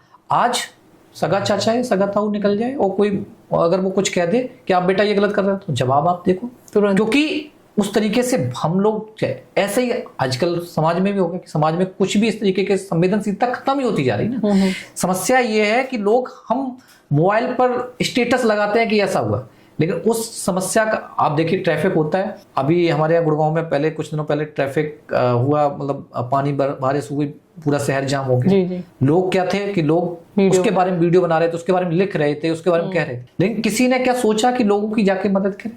एक ऐसे कुछ ऐसे लोग भी थे जो रोडों पे लोगों की मदद कर रहे थे, लोगों की जाम खुलवाने में मदद कर रहे थे, लोगों को गाड़ियां निकलवाने में मदद कर रहे थे, लोगों को खाना या पानी देने में मदद कर रहे थे। ऐसे भी लोग थे जो समाज में, जिसको लोग कहते हैं कि ये लोग तो कुछ नहीं, इन्होंने कुछ नहीं किया, जिसको राष्ट्रीय स्वयंसेवक संघ कहा जाता है, जिनके कार्यकर्ता रोडों पे रात के 12 बजे लोगों को जाम से, क्योंकि उनके अंदर संवेदनशीलता है, वो कुटुंब को मानते हैं, वो परिवार को मानते हैं। उनका मानना है कि ये पूरा गुड़गांव मेरा परिवार है, ये पूरा देश मेरा परिवार है, जी जी। इसकी जो भी समस्या है वो मेरी समस्या है। और कुछ लोग, सरकार ने क्या किया, सरकार क्या कर रही है वो तो दूसरी बात है, हमने खुद क्या किया। लोग कहते हैं कि पर्यावरण पर इतना बड़ा संकट आ रहा है, पॉलीथीन, और लोगों ने पॉलीथीन से कुछ खाया और रोड पे फेंक दी। पानी की बोतल आप देखो, आप सुबह रोड पे झाड़ू लगे और 1 घंटे बाद आप देख लो रोड पे, आप कहते हो कचरा कर तो हम ही रहे ना, देश आपका, आप कहते हो तो आप उसे साफ भी रखना, साफ हमारी जिम्मेदारी ना, बदलना तो हमें पड़ेगा ना। देखिए सरकार तो आप, मानता हूँ सरकार को काम, सरकार तो एक हद तक, लेकिन हम वो चीज करें क्यों कि जो पर्यावरण के लिए नुकसानदायक हो। 100% हम ज्ञान तो देते हैं कि सरकार पर्यावरण पे कुछ नहीं कर रही, पौधे काट रही, लेकिन हमने क्या अपनी जिम्मेदारी उठाई, हमने अपनी जिम्मेदारी को समझा। हम एक नागरिक होने के नाते, हम एक भारत के नागरिक होने के नाते, हम एक देश के नागरिक होने के नाते, हम एक भारत, हम अपने माता मानते हैं जी, और हम इस माता को ही गंदा कर रहे हैं। बिल्कुल। आज के टाइम में आप देख लो, अगर कोई सामने इंसान एक्सीडेंट होकर तड़प रहा है, उसकी जान जा रही है, लेकिन लोग वीडियो बना रहे हैं, क्योंकि लोगों की संवेदना सिर्फ वीडियो पे है कि वो, क्योंकि वो अपना स्टेटस लगाएंगे, व्यूअर्स बढ़ेंगे, उनके कितने व्यूअर्स बढ़े, उसमें फिर उसी को फिर पूरे दिन देखते रहेंगे, कितने लोगों ने देखा, 100 हो गए, 200 हो गए, 500 हो गए, इतने लोगों ने कमेंट किया, और नहीं किया तो झंझनाहट रहेगी कि अरे किसी का कमेंट नहीं आया, अरे क्यों नहीं वायरल हो रहा है, उसमें अपना टाइम लगाएंगे। हाँ, तो लोग मोबाइल तक ही सीमित हो गए ना। कई बार मैंने ये भी देखा है कि पब्लिक में लोग लड़की के साथ गलत हरकत कर रहे हैं, उसे परेशान कर रहे हैं, लेकिन पब्लिक मूक दर्शक बनकर देखती है कि मुझे दूसरे के पचड़े में नहीं पड़ना है, क्योंकि उन्हें पता है कि अगर लड़का पब्लिक में परेशान करने की हिम्मत रख रहा है तो इसका मतलब यही है कि ये कुछ पावर रखता हो, या तो ये बदमाश हो, तो मैं उसके पचड़े में नहीं पड़ूंगा। लेकिन इसका मतलब हम गलत को बढ़ावा दे रहे हैं। कब तक हम गलत का बढ़ावा देंगे? ये कोई सॉल्यूशन नहीं है कि उसका वो, अगर वो एक व्यक्ति है और पब्लिक वहां पे 10 लोग हैं, अगर 10 लोग मिलकर उस बात को कहेंगे तो उस लड़की की हिम्मत नहीं है। स्लीप क्वालिटी को इम्प्रूव करने के लिए योग में क्या आसन है? क्योंकि आजकल लोगों को होता है कि मुझे नींद नहीं आती, हर कोई ये बोलता है मुझे नींद नहीं आती रात में। पहला तो सोने के 1 घंटे पहले मोबाइल बंद कर दें, सबसे पहला कारण। दूसरा, अपनी श्वास विश्वास पर ध्यान दें, श्वास को ऑब्जर्व करें, योग निद्रा का अभ्यास करें, आपको नींद की प्रॉब्लम खत्म हो जाएगी जी। तो आपको दोनों चीजें ही करनी है। जैसे आपने कहा कि 1 घंटे पहले मोबाइल रख दे, तो जिन लोगों को नींद नहीं आती, मैं भी उनसे यही कहती हूँ, तो उनका ये कहना होता है कि जब नींद नहीं आती है तो फिर मजबूरी में मुझे फोन चलाना। उनसे कहिए मजबूरी में आप किताब पढ़िए, आप पढ़ेंगे अपने आप नींद आ जाएगी। ये प्रैक्टिकल है। हम लोग जब रात में, हमारी मम्मी पापा हमें या हमारी बहनें जब हमें पढ़ाती थी रात में, तो हमें बड़ी नींद आती थी, मतलब किताब खुलते ही हमें नींद आने लगती, मन नहीं लगता था। तो उनसे कहिए कि आप किताब पढ़ें, आप कुछ अच्छा पढ़ें, अच्छा साहित्य पढ़ें, अपने देश के बारे में कुछ अच्छी साहित्य को, क्योंकि आजकल लोगों में पढ़ने की क्षमता कम हो गई, स्क्रॉल करने की आदत हो गई है। बिल्कुल, तो स्क्रॉल से वापस आए, पुरानी पद्धति को अपनाएं, साहित्य को पढ़ेंगे तो आपका ज्ञान भी बढ़ेगा, आपकी समझ भी बढ़ेगी, और नींद भी अच्छी आपको आएगी। बहुत अच्छा सॉल्यूशन दिया आपने। अभिषेक जी, आज आपने बहुत अच्छी बातें बताई हमारे व्यूअर्स को, और बहुत सारे लोगों की लाइफ में मैं श्योर हूँ कि परिवर्तन जरूर आएंगे। तो मैं चाहती हूँ कि वीडियो एंड करने से पहले आप कोई एडवाइस दें हमारे व्यूअर्स को। बिल्कुल, आप सभी से मेरा विनम्र आग्रह है या निवेदन है कि आप सभी अपने जीवन में आधे घंटे का समय स्वयं के लिए निकालें, अपने आप को समय दें, अपने परिवार को समय दें, परिवार के साथ बैठकर आधे घंटे का सुबह या शाम जब भी आपके पास समय निकले योग करें, स्वाध्याय करें, ज़्यादा से ज़्यादा अध्ययन करें। आप ज़्यादा से ज़्यादा जब अध्ययन करेंगे तो आपका विकास हो, आप समाज में परिवर्तन लाएंगे, आप समाज के लिए उपयोगी होंगे। समाज का उपभोग छोड़कर समाज का उपयोग करने की आपके अंदर पद्धति आएगी। तो योग में आप आसन को 15 मिनट आप आसन को दीजिए, 5 मिनट आप प्राणायाम को दीजिए, और 20 मिनट आप ध्यान में अपने आप को लगाइए। आप निरंतर आपके शरीर में अंदर परिवर्तन दिखते रहेंगे। आपका शरीर शारीरिक रूप से स्वस्थ, मानसिक रूप से आप मजबूत और आध्यात्मिक की ओर से, आध्यात्मिक रूप से भी आप सशक्त अपने आप को पाएंगे। आप कहते हैं ना कि 21 दिन का योग चैलेंज जी, 21 दिन का इसलिए कहा जाता है कि एक 21 दिन जब हम रूटीन में लाते हैं तो ये हमारी हैबिट में आ जाता है। कोई भी कार्य हम जब 21 दिन तक लगातार निरंतर करते हैं तो हमारे शरीर में निरंतरता के साथ हमारे वो एक हैबिचुअल बन जाता है, कि आदत बन जाता है। आप अपना सभी लोग टारगेट रखें कि हमें लगातार 21 दिन बिना गैप के योग करना है, फिर आप पाएंगे कि वो आपकी आदत बन जाएगा। और जब आप योग करेंगे, ना कि योगा, योग करेंगे तो आप योग को एंजॉय भी करेंगे और योग को जिएंगे भी। तो व्यूअर्स, सर ने जैसी जैसी बातें बताई वो सारी चीज़ों को आप अपनी लाइफ में फॉलो कीजिए और आपके लाइफ में क्या परिवर्तन आए हमें कमेंट करके ज़रूर बताएं।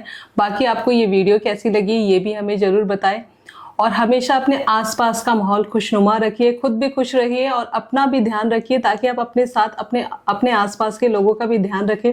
खुद से प्यार करें, अपने देश से प्यार करें और हमेशा दूसरों की मदद करने के लिए आगे आए। जय हिंद, जय भारत।